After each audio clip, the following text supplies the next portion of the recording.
कोई भी साधक यदि तंत्र सीखने या उसका अभ्यास करने में रुचि रखता है तो उसे पहले एक योग्य गुरु की तलाश करनी चाहिए। तांत्रिक विद्या का प्रयोग किसी योग्य जानकार के सानिध्य में ही करना चाहिए, नहीं तो जरा सी गलती होने पर परिणाम बहुत भयावह होते हैं।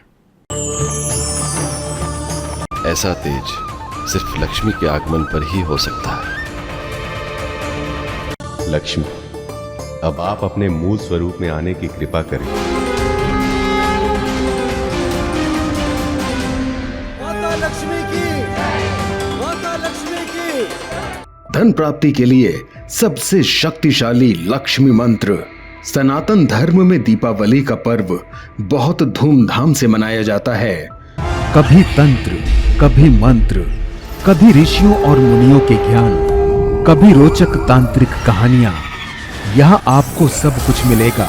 तो दोस्तों, आइए शुरू करते हैं आप सबके साथ आपके अपने चैनल तंत्र मंत्र में।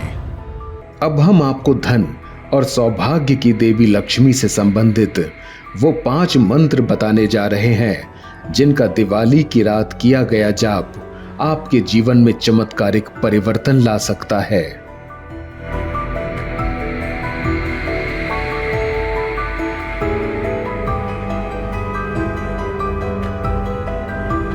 ये देवी लक्ष्मी का सबसे शक्तिशाली मंत्र है। जो व्यक्ति अपने जीवन में सुख, समृद्धि, ऐश्वर्य की प्राप्ति चाहता है, उसे दिवाली की रात 108 बार इस मंत्र का जाप करना चाहिए। स्वयं जीवन में परिवर्तन महसूस होने लगेगा।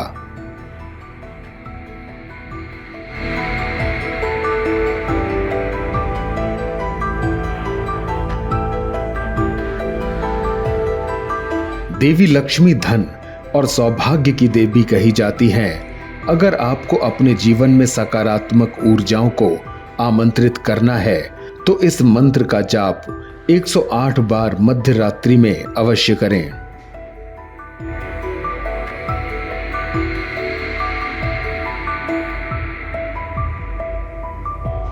महालक्ष्मी सुख और समृद्धि की दात्री हैं। उनके आशीर्वाद से जातक को धन और धान्य की प्राप्ति होती है।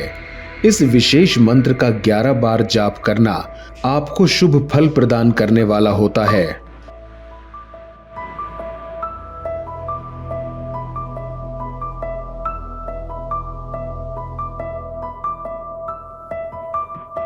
देवी लक्ष्मी का उद्भव अमृत मंथन के दौरान हुआ था। वे जिस घर में रहती हैं वहां कभी तंगहाली नहीं होती। अगर आप अपनी मौजूदा आर्थिक स्थिति को सुधारना चाहते हैं तो आपको दिवाली की रात 11 बार इस विशेष मंत्र का जाप करना चाहिए।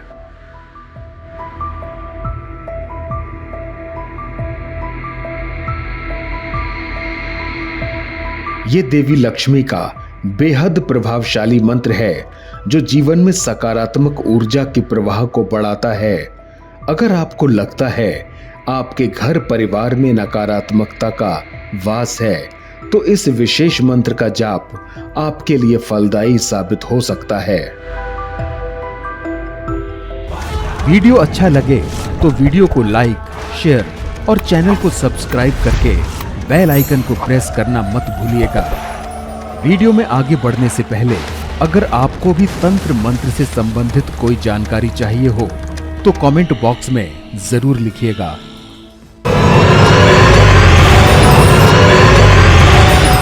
युगों पुरानी बात है, जब समुद्र मंथन नहीं हुआ था। उस दौरान देवता और राक्षसों के बीच आए दिन युद्ध होते रहते थे।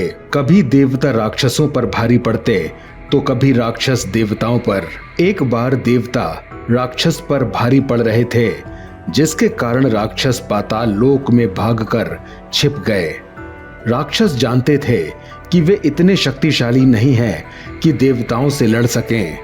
देवताओं पर मां लक्ष्मी अपनी कृपा बरसाती रही थी। मां लक्ष्मी अपने 8 रूपों के साथ इंद्रलोक में थी, जिसके कारण देवताओं में अहंकार भरा हुआ था। एक दिन दुर्वासा ऋषि समामन की माला पहनकर स्वर्ग की तरफ जा रहे थे।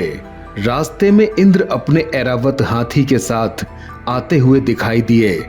इंद्र को देखकर ऋषि प्रसन्न हुए और गले की माला उतारकर इंद्र की ओर फेंकी, लेकिन इंद्र मस्त थे। उन्होंने ऋषि को प्रणाम तो किया, लेकिन माला नहीं संभाल पाए और वो ऐरावत के सर में डल गई। हाथी को अपने सर में कुछ ऐसा होने का अनुभव हुआ और उसने तुरंत सर हिला दिया था, जिससे माला जमीन पर गिर गई और पैरों से कुचल गई। ये देखकर वो क्रोधित हो गए।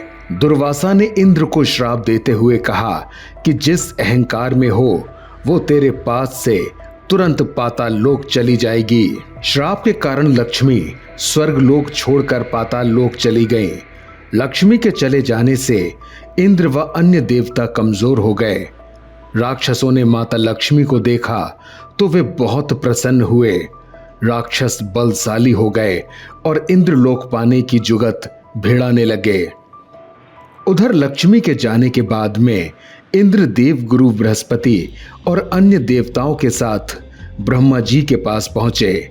ब्रह्मा जी ने लक्ष्मी को वापस बुलाने के लिए समुद्र मंथन की युक्ति बताई। देवताओं और असुरों के बीच में समुद्र मंथन हुआ। हजारों साल चले इस मंथन में एक दिन महालक्ष्मी निकली। उस दिन कार्तिक कृष्ण पक्ष की अमावस्या थी। लक्ष्मी को पाकर देवता एक बार फिर से बलशाली हो गए। माता लक्ष्मी का समुद्र मंथन से आगमन हो रहा था। सभी देवता हाथ जोड़कर आराधना कर रहे थे। भगवान विष्णु भी उनकी आराधना कर रहे थे। इसी कारण कार्तिक अमावस्या के दिन महालक्ष्मी की पूजा की जाती है, साथ ही रोशनी की जाती है। लक्ष्मी के मैं में कोई गलती ना कर दें, इसलिए सरस्वती और गणेश की पूजा होती है। तो मिलते हैं एक नए वीडियो के साथ, तब तक के लिए अपना ध्यान रखिएगा। यहाँ दी गई जानकारी इंटरनेट पर उपलब्ध सामान्य मान्यताओं और जानकारी पर आधारित है। तंत्र मंत्र इसकी पुष्टि नहीं करता है। कोई भी साधक यदि तंत्र सीखने या उसका अभ्यास करने में रुचि रखता है तो उसे पहले एक योग्य गुरु की तलाश करनी चाहिए। तांत्रिक विद्या का प्रयोग किसी योग्य जानकार के सानिध्य में ही करना चाहिए, नहीं तो जरा सी गलती होने पर परिणाम बहुत भयावह होते हैं।